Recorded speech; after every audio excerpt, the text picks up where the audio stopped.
আল্লাহর আখিরি নবী নূর নবীজি মোহাম্মদ মুস্তাফা সাল্লাল্লাহু আলাইহি ওয়াসাল্লাম ১৫০০ বছর আগে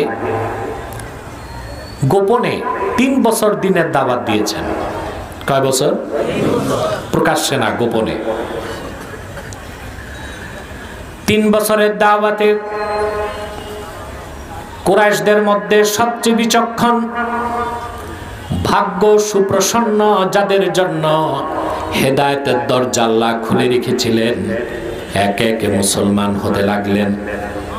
৩ বছরের দাওয়াতে সবার আগে পুরুষদের মধ্যে মুসলমান হয়ে গেলেন আবু বকর সিদ্দিক রাদিয়াল্লাহু তাআলা আনহু, নারীদের মধ্যে আম্মা জান খাদিজা, আর কিশোরদের মধ্যে শেরে খোদা হযরতে আলী।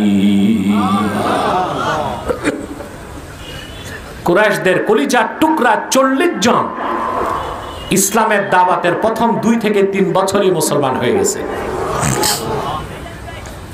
আল্লাহর পক্ষ থেকে এবার আল্লাহর পক্ষ থেকে ৩ বছর পর রাসূলুল্লাহর কাছে নির্দেশ আসলো, وأنذر عشيرتك الأقربين। প্রিয় হাবিব মুহাম্মদ সাল্লাল্লাহু আলাইহি ওয়াসাল্লাম, আর গোপনে নয়, এবার আপনি প্রকাশ্যে নিকটের মানুষকে ডাকুন আর সতর্ক করে কালেমার দাওয়াত দিন। রাসূলুল্লাহ সাল্লাল্লাহু আলাইহি ওয়াসাল্লামকে আল্লাহ নির্দেশ করলেন, আপনি মানুষকে ডাকুন আর প্রকাশ্যে সতর্ক করুন। হযরত বেলালকে কিংবা হযরত আলীকে রাসূলুল্লাহ বললেন, যাও সমস্ত কুরাইশদেরকে ডাকো, সাফা পাহাড়ের নিম্ন দেশে তারা যেন এসে জমা হয়। সাফা পাহাড় দেখছেন না যারা হজ করছেন? জি, এটা জোরে কোন হজ যারা করছেন দেখছেন না? একদিকে সাফা আর একদিকে মারওয়া। আমরা 7 বার দৌড়াই, 7 চক্কর। আমরা কিন্তু টের পাই না 7 চক্করে আমাদের 3.5 মাইল দৌড়ানো হয়, কিন্তু আল্লাহর ভালোবাসায় আমরা মগ্ন থাকি বলে টের পাই না। সুবহানাল্লাহ, ঠিক কিনা? রাসূল করিম সাল্লাল্লাহু আলাইহি ওয়াসাল্লাম হযরত আলীকে বললেন, যাও সবাইকে ডাকো। সমস্ত কুরাইশ নেতারাও এসে উপস্থিত হয়ে গেল। ১৫০০ বছর আগে কুরাইশদেরকে নেতৃত্ব দিত 7 জন মানুষ। কুরাইশদের নেতা কয়জন ছিল? কয়জন? আবু জাহাল, উতবা, শাইবা, মুগীরা, আবুল বুখতারি, আবু সুফিয়ান আর আবুল আহাব। এই 7 জনের মাত্র একজন মুসলমান হতে পেরেছিল, আবু সুফিয়ান। বাকি একটার কিসমতে ইসলাম নসিব হয় নাই। নেতা ছিল কয়জন? 7 জন কুরাইশদের নেতা। এই 7টা নেতার প্রত্যেকটা নেতার এত প্রজ্ঞা, মেধা এবং তাদের মধ্যে লিডারশিপ বা নেতৃত্ব ছিল যে সারা বিশ্বকে নেতৃত্ব দেবার গুণ ছিল। 7 নেতা, আর তাদের একটা পার্লামেন্টও ছিল, সংসদ। কি ছিল? পার্লামেন্ট। কাদের পার্লামেন্ট? কাফেরদের পার্লামেন্ট ছিল। ওই পার্লামেন্টের নামও এসেছে কিতাবে দারুন নাদুয়া। কি নাম? দারুন নাদুয়া। সদস্য ছিল পার্লামেন্টের কয়জন? স্পিকারের দায়িত্ব পালন করতে আবু জেহেল নিজে। বড় শয়তানটাই হয়তো স্পিকার কাফেরদের সংসদের। কিন্তু রাসূলুল্লাহর সাথে তাদের কোনো দ্বন্দ্ব তখনও হয় নাই, কারণ প্রকাশ্য ইসলামের দাওয়াত দেওয়া হয় নাই। সমস্ত কুরাইশরা এসে সাফা পাহাড়ের নিম্ন দেশে দাঁড়ায় গেল। সেখানে কাফেরদের নেতা আবু জাহেল ছিল, উতবা ছিল, মুগীরা ছিল, শাইবা ছিল, আবুল বুখতারি ছিল, আবু সুফিয়ান ছিল, আবুল আহাব ছিল।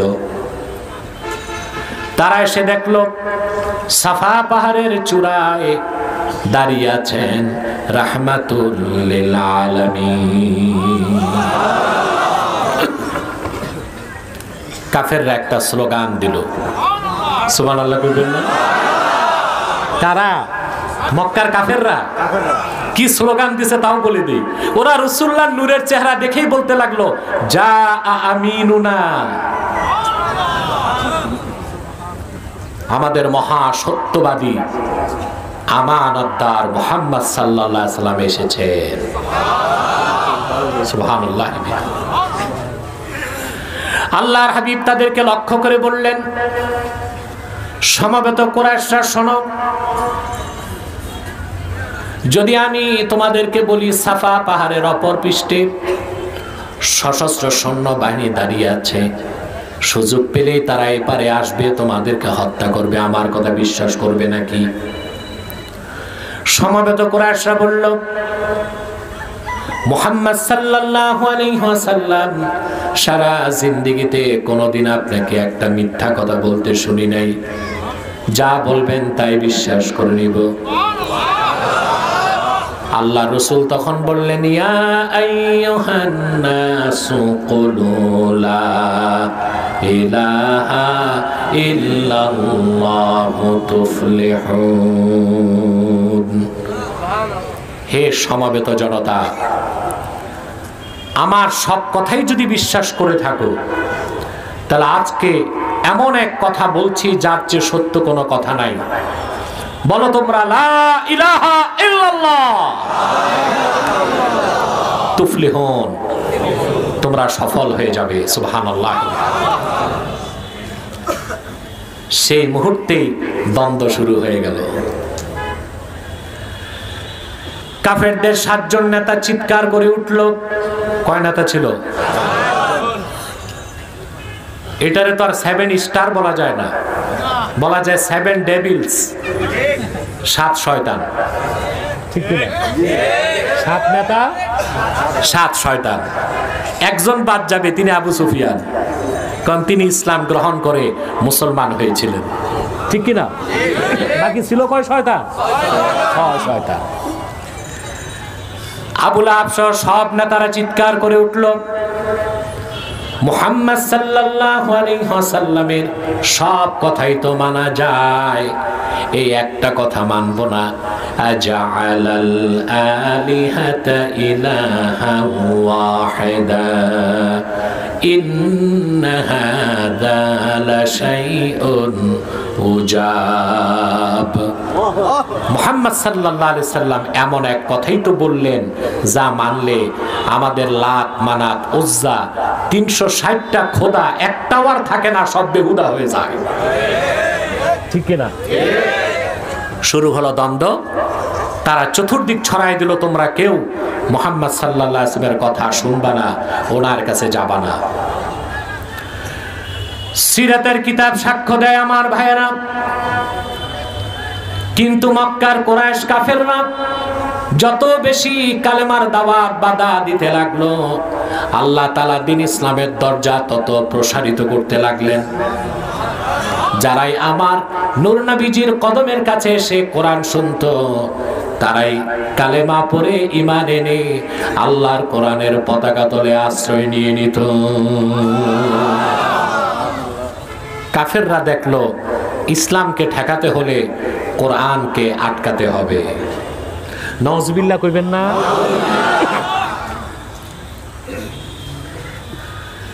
হাদিস শরীফের মধ্যে এসেছে ১৫০০ বছর আগে জাহিলি যুগেও মক্কার বাহির থেকে লোকজন হজ করতে আসত, বুঝলেন?